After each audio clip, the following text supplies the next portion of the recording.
안녕하세요. 주식으로 부자 되고 싶은 남자 주부남 원기득입니다. 자, 지금 보시는 화면은 코스피 일봉 차트인데요. 코스피 지수가 이번 주에도 불을 뿜으면서 계속해서 상승을 하고 있습니다. 지금 계속해서 신고가를 내고 가고 있는데 코스피의 월봉 차트를 보시면 지금 역사상 지금 신고가를 내면서 계속 올라가고 있죠. 근데 이 코스피 지수가 이렇게 단기간에 너무 올라가는 거에 대해서 조금 조심해야 될 부분도 있는데요. 좀 기술적으로 보면 지금 이 상승 자체가 이 고점, 이전에 이런 고점들의 추세선 상단에 지금 올라와 있다는 점, 그리고 단기간에 너무 급격하게 올라왔다는 점, 이런 부분은 좀 조심을 해야 될 것 같고요. 그 다음에 코스피는 이렇게 올라가는데 코스닥 같은 경우에는 월봉을 보시면 아직도 2021년 고점을 넘어서지 못하고 있습니다. 그래서 지금 우리나라 시장 같은 경우에는 이런 중소형주 장세가 아니라 지금 이런 대형주 쪽에 돈이 계속해서 몰리고 있다라고 보시면 되는데요. 지금 이렇게 코스피가 올라가면서 이제 환율의 모습을 보시면 지금 환율 같은 경우에는 코스피가 올라가고 있는데 환율도 이 6월 말일날 저점을 잡고 계속해서 올라가고 있고 현재 1421원을 찍고 있죠. 일반적으로 이 코스피 지수하고 환율하고는 이게 반대 방향으로 좀 움직이게 되는데요.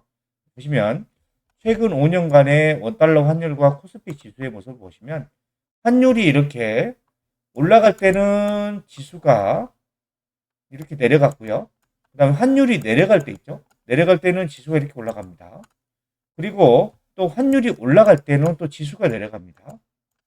그리고 환율이 이렇게 올라갈 때는 지수도 이렇게 됐고, 그 다음에 그 최근에 환율이 이렇게 올라갈 때는 또 지수가 이렇게 빠졌어요. 근데 지금 현재 상황은 반대의 상황이 나타나고 있습니다. 환율은 올라가고 있고, 그 다음에 코스피 지수도 상승하고 있습니다. 이게 조금 일반적인 상황과는 좀 맞지 않는데 아마 지금 우리나라의 지금 원화 가치가 하락을 하는 거죠. 환율이 상승하면서.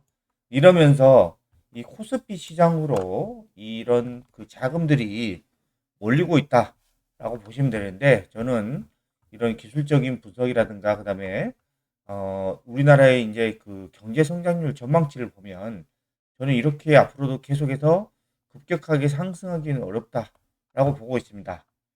자, 지금 보시면 이게 우리나라의 최근의 10년간 GDP 성장률 추이입니다. 2015년도부터 보시면 지금 거의 1%대에서 거의 2%대 성장을 해요. 여기는 이제 코로나 때 이제 특수한 상황에서 이제 마이너스 성장을 했는데 그리고 지금 올해는 지금 예상 성장률이 거의 0%대 그리고 내년에 해봐야 1%대 성장입니다. 자, 이렇게 성장률이 지금 둔화되고 많이 올라가지 못하고 있는데 주식시장이 계속해서 올라간다? 물론 뭐 반도체 슈퍼사이클이니 해서 더 올라갈 수도 있겠죠. 근데 우리나라의 이런 전반적인 이 GDP 성장률로만 놓고 봐도 지금 주식시장이 계속해서 상승하기는 어렵다라고 보고 있습니다. 우리나라에 지금 인구 계속 고령화되고 있죠. 그리고 이제 젊은 인구가 없다 보니까 생산 가능 인구가 감소하고 있죠. 그리고 생산성 증가세도 둔화가 되고 있습니다. 그리고 이런 인구 문제, 그다음에 이제 글로벌하게 보면은 이런 관세 전쟁, 미국과 그다음에 유럽과 이런 관세 전쟁, 그다음에 전 세계가 지금 보호 무역 주지가 확산되고 있고, 그다음에 곳곳에 좀 전쟁, 미중 간의 갈등 이런 여러 가지 요인들로 인해서 이런 그 대외적인 그런 영향을 많이 받는 우리나라 같은 경우에는 이런 GDP 성장률이 앞으로 계속해서 상승하기 좀 어려운 상황입니다. 그래서 저는 이제 우리나라 지수 자체도 올라갈 수도 있지만 과거처럼 그렇게 최근처럼 급격하게 올라가기는 좀 쉽지 않다라고 보고 있고요. 자, 미국 증시의 모습을 보시면 미국 같은 경우에는 저번 주 금요일 날 제가 영상을 찍고 나서 그 트럼프 대통령이 중국에 관세를 부과하겠다. 어? 이런 뉴스가 나오면서 나스닥이 3.5%나 급락을 했습니다. 그리고 나서 이번 주에는 급락 이후에 옆으로 지금 기어가고 있어요. 지금 오늘은 조금 소폭 상승하고 있지만 이번 주 내내 지금 조정이죠. S&P 500도 마찬가지입니다. S&P 500은 금요일 날, 저번 주 금요일 날 2.7% 급락하고 있고, 이번 주는 그냥 옆으로 지금 횡보하고 있어요. 필라델피아 반도체 지수 마찬가지입니다. 필라델피아 반도체 지수는 저번 주 금요일 날 무려 6% 급락을 했고요. 그 이후에 지금 조정하고 있습니다. 그래서 지금 미국 증시는 지금 급락 이후에 지금 조정의 모습이 나오고 있다라고 보시면 될 것 같고요. 근데 이제 여러분들이 우리나라 증시보다 미국 증시를 계속해서 주목을 하셔야 되는 이유가, 자, 이거는 미국의 최근 3년간 GDP 성장률 추이입니다. 2023년도만 보더라도 거의 2%대 후반 성장했어요. 그리고 2024년도에는 거의 3%대 성장했습니다. 그리고 2025년도에는 1분기 때 이 관세 영향으로 해서 마이너스 성장률을 잠깐 기록하다가 올해 2분기에 3.8%나 성장했습니다. 그리고 올해 예상 GDP 성장률 2% 전후예요. 그러니까 우리나라보다 GDP 규모가 2024년 전망치 기준에서 16배가 큰 나라가 미국인데 우리나라보다 성장률이 더 높아요. 그리고 내년에도 예상 GDP 성장률이 2% 전후예요. 지금 AI 사이클로 인해서 생산성이 향상되면 이 수치는 더 높아질 수도 있겠죠. 보시면 딱 우리나라는 성장률이 그렇게 드라마틱하게 올라가기 어렵고 좀 둔화되고 있는 모습인데 미국은 계속해서 고성장 가능성이 높다. 그래서 미국에 계속해서 집중 투자를 해야 된다라고 좀 말씀을 드리고 있고요. 그 다음에 지금 그 미국의 S&P 500 이런 EPS 주당 순이익 전망치를 보시면 2025년 3분기 때부터 해서 계속해서 올라갑니다. 우상향. 2026년 4분기까지 해서 S&P 500의 주당 순이익, 이 기업들의 실적은 계속해서 우상향한다라는 거예요. 그럼 당연히 지수가 미국의 나스닥이든 S&P 500이든 우상향할 수밖에 없겠죠. 그리고 이런 연도별로 보면 2025년도에는 작년 대비해서 EPS가 약 한 10% 정도 성장할 것으로 전망이 되고 있고 2026년도에는 이런 AI 생산성 향상으로 인해서 무려 13%가 증가할 것으로 예상되고 있어요. 그리고 이렇게 성장을 하는데 2026년도에 이런 이 성장률 전망치를 보면 S&P 500은 거의 14% 가까이 성장이 예상이 되고 있습니다. 근데 섹터 중에서 가장 많이 상승할 수 있는 섹터가 지금 보면은 IT입니다. 21%가 넘습니다. 근데 이 IT에서도 핵심은 AI죠. M7, 뭐 배트맨, 그리고 미국의 빅테크 상위 10개 종목들, 이런 종목들이 다 AI하고 관련되어 있습니다. 그래서 미국의 지금 성장률 좋죠. 실적 좋죠. 그 다음에 여기에 지금 금리 인하 이슈까지 있습니다.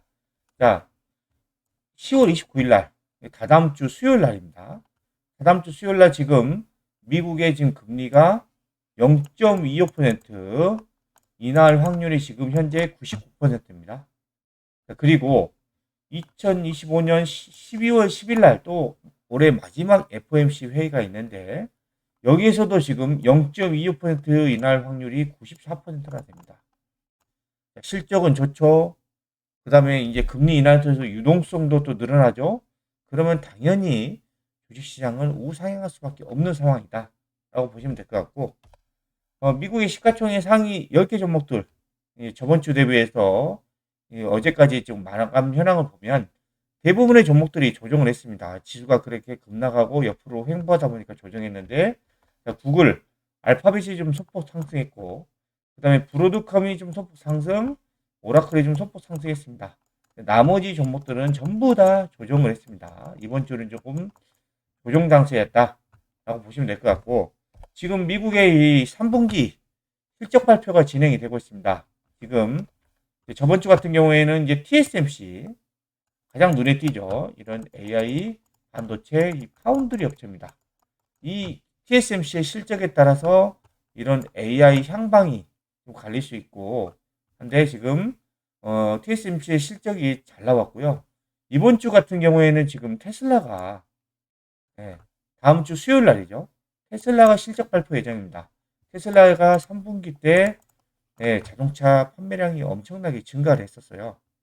그리고 이제 그 최근 소식을 보니까 이 모델 그 LY죠. 예. 이 중국에서 출시를 했는데 지금 10월, 11월까지 예약이 마감이 됐다고 합니다. 그만큼 테슬라 차가 지금 잘 팔리고 있습니다. 그래서 이런 자본 주의 수요일 날은 좀 테슬라의 실적 발표 요게 조금 남아 있다. 그리고 또 다다음 주에도 지금 빅테크 기업들의 실적이 남아 있는데 저번 주에 발표한 이 TSMC의 3분기 실적을 보시면 그 예상치 대비해서 발표치는 어닝 서프라이즈가 나왔습니다. 예상치 대비해서 2.56% 상승한 45조 5,461억이 나왔고요. EPS 주당 순이익을 보면 주당 순이익 같은 경우에는 예상치 대비해서 10%가 증가한 어닝 서프라이즈가 나왔습니다. 그러면서 TSMC 주가도 상승을 많이 했죠. 그래서 지금 이 TSMC가 발표를 했고, 그 다음에 이런 다음 주에 조금 발표할 기업들, 또 다다음 주에 이런 기업들이 발표하는데, 이런 AI 기업들, 특히 주목을 하셔야 되는 이쪽 기업들의 실적이 어닝 서프라이즈가 날 가능성이 상당히 높다. 그래서 주가도 우상향 가능성이 높다. 이번 주는 조정하지만 다음 주는 좀 좋은 흐름이 나올 수 있다라고 보시면 될 것 같고요. 그 다음에 지금 그 오늘 영상의 조금 핵심인데 여러분들이 이제 투자할 때 보통 PER, 주가 수익 비율이라고 하죠. PER이 낮으면 저평가되어 있다고 높으면 고평가되어 있다고 합니다. 이게 이론적인 지식은 맞습니다. 근데 주식시장이라는 게 그렇게 합리적인 시장이 아니다 보니까 저평가되어 있다고 주식시장이 주가가 올라가는 것도 아니고 고평가되어 있다고도 주가가 떨어지는 것도 아니에요. 그 이유를 보여드릴게요. 일례로 이제 팔란티어를 가지고 설명을 드리겠습니다. 팔란티어, 우리나라 사람, 서학개미들이 엄청나게 많이 매수한 종목 중에 하나죠. 미국의 지금 트럼프 행정부의 핵심 기업 중에 하나입니다. 그래서 이 팔란티어의 과거의 PER과 이제 주가 흐름을 보시면 먼저 PER입니다. 이 2023년 9월 31일 달 이때가 PER이 266배예요. 이때도 높았죠. 그리고 2023년 12월 달은 190배. 그 다음에 2024년 3월 달에는 191배. 그 다음에 작년 6월 달은 149배. 작년 9월 달은 186배. 그 다음에 작년 12월 달은 390배, 400배입니다. 그러니까 지금 2023년에도 PR이 200배로 높았고, 2024년도에도 지금 200배 가까이 됐고, 그 다음에 2025년도 3월 달에는 453배였고요. 최근에 지금 현재 PER은 지금 623배입니다. 근데 12개월 후에 PER은 217배로 3분의 1이 줄어듭니다. 왜 이렇게 줄어드냐? 이익이 그만큼 엄청나게 성장을 하고 있는 거예요. 그러면 이렇게 PER 이 구간 동안의 주가는 어땠나 보자고요. 2023년 9월 달 이때입니다. 이때 지금 팔란티어의 주가가 16.33달러였어요. 근데 그 이후로 계속 올라가지고 지금 현재 거의 180달러입니다. 그러니까 지금 이 2023년 9월 달 대비해서 주가가 지금 벌써 10배 이상 올랐습니다. PER이 높다라고 생각하면 팔란티어 주가를 못 사죠. 근데 이 팔란티어 주가는 PER이 이렇게 높은 상황에서도 계속해서 올라가지고 시고가를 내고 가고 있다는 겁니다. 그래서 여러분들이 이 PER보다는 이런 매출이라든가 영업이익, 이 성장률을 더 보셔야 됩니다. 주가의 성장주. 그리고 이제 팔란티어의 최근 2년간 성장률을 보시면 매출 같은 경우에는 2022년 대비해서 2023년에 거의 16% 정도 성장을 했고 영업이익은 2023년도에 흑자 전환을 해요. 그전까지 계속 적자였습니다. 그리고 작년의 모습을 보시면 작년 같은 경우에는 2023년 대비해서 매출액이 거의 28% 성장했고 영업이익은 무려 292% 미친 듯이 성장을 했습니다. 이러다 보니까 주가가 계속해서 올라가는 거예요. 그리고 올해 예상 성장률을 보시면 매출액 같은 경우에는 2024년 대비해서 약 45%. 그러니까 작년에도 지금 28%, 29%로 많이 성장을 했는데 올해는 매출액 성장률이 작년보다도 지금 거의 20% 가까이 더 성장합니다. 당연히 영업이익도 엄청나게 성장을 하겠죠. 그러니까 주가가 계속 올라가는 거고, 올해뿐만이 아니라 내년에도 예상 성장률을 보시면 매출액이 24에서 35%입니다. 평균 30% 성장이에요. 영업이익 같은 경우는 매출 성장률을 상회하는 성장이 30% 이상 나오는 거죠. 이러다 보니까 주가는 PR이 높다고 하더라도 계속해서 올라가는 겁니다. 그리고 현재 이 팔란티어 고객 수를 보시면 현재 총 고객 수가 약 849곳입니다. 그중에서 상업 부분이 622곳, 정부가 이제 아직 공개를 안 하고 있는데 지금 이런 고객 수 자체도 전년도기에 비해서 43%가 증가를 했고요. 지금 민간기업 쪽이 팔란티어 이런 솔루션을 도입해 가지고 엄청난 효과를 보면서 기업들이 계속해서 도입을 하려고 하고 우리나라 같은 경우에도 이런 대기업을 중심으로 해서 팔란티어 솔루션이 앞으로 많이 보급될 것으로 보고 있습니다. 그리고 이제 팔란티어의 미래 예상 고객 수를 보면 2030년도입니다. 그러니까 앞으로 한 5년 정도 후죠. 이때는 예상 고객 목표 수가 거의 약 7,000곳. 현재 고객 수 대비해서 8배가 늘어날 것이다라고 예상을 하고 있어요. 그 중에서도 이 상업 부분의 AIP, 이 AI로 확산해서 이 팔란티어 솔루션에 접목을 하는 이 AIP 플랫폼이 확산되면서 예상 고객 수가 엄청나게 급증을 할 것이다 라고 예상하고 있습니다. 그렇다 보니까 여러분들이 이런 PER은 높더라도 주가는 계속 올라간다. 왜? 성장률이 뛰어나기 때문에. 요걸 여러분들이 꼭 기억을 하시기 바랍니다. 그래서 정리를 하면 지금 국내 시장도 지금 현재 상태는 좋지만 저는 미국에 계속해서 집중을 해야 된다고 보고 있습니다. 왜냐하면 미국의 지금 이 GDP 성장률이 계속해서 좋은 수준으로 유지가 되고 있고, 그 다음에 이 기업들의 실적도 계속 상승하고 있습니다. 그리고 미국의 금리 인하 이슈로 인해서 지금 유동성 확보도 돼요. 그러다 보니까 지금 미국 시장은 계속해서 상승할 가능성이 높고, 그 중에서도 지금 AI 핵심 기업들이 있잖아요. 이쪽에 지금 투자를 좀 집중하시면 됩니다. 뭐 엔비디아, 뭐 테슬라, 뭐 팔란티어도 좋고, 그다음에 구글도 좋고, 뭐 오라클도 좋고 이런 기업들 여러분들이 보셨을 때 이런 기업들에 지금 핵심적으로 투자하셔가지고 저는 최소한 내년 11월 달에 미국의 중간 선거가 있는데 그 전까지는 미국 시장은 계속해서 우상향할 가능성이 높다라고 보고 있습니다. 주말에는 가족들과 행복한 시간 보내시기 바랍니다. 지금까지 PER보다 매출과 영업이익 성장률이 주가 상승에 더 중요하다는 것을 설명해 드렸는데요. 영상이 마음에 드셨다면 구독, 좋아요, 알림 설정 부탁드립니다.